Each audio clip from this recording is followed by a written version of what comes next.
Paul Donnelly. I'm the Dublin West representative for Sinn Féin in the upcoming general election. I'm here in Mulhuddard to talk to Rose Emmett, who's a local resident, about the problems that the people have been experiencing here in Mulhuddard around a sewerage pipe. Rose, can I just go to you? Rose, can you just tell me exactly how is it affecting the local people here in Mulhuddard? This Roma that has arisen for the last over 8 to 10 years is affecting the people here severely.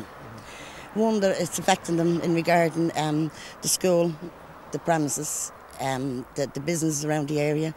It's also affecting the kids in their everyday and the people around, because it's in their clothes, it's in their home, they're sleeping with it, they're eating with it, they're whatever.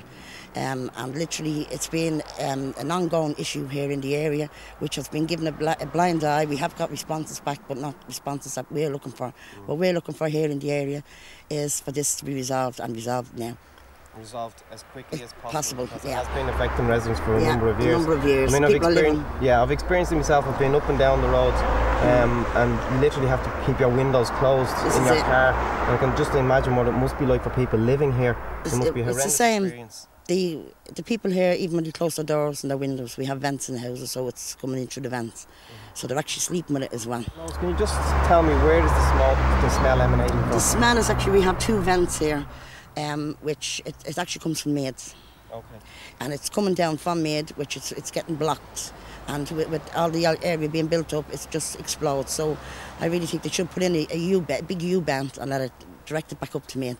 Maybe we'll get it with these men in the suits. Might say, well, eventually we'll go and fix it for them, you know.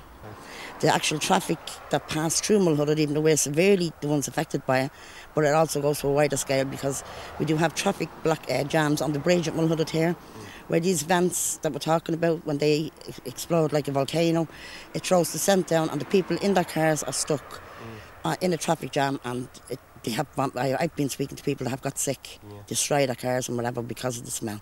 Could you tell me how it's affecting the kids in the creche?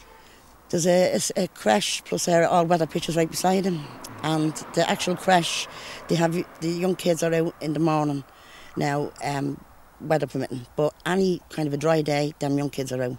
The same with the evening class and whenever the kids will be out.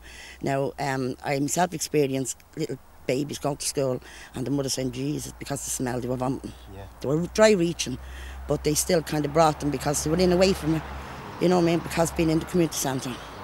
But it's affecting, and the young lads training in the all-weather pitch.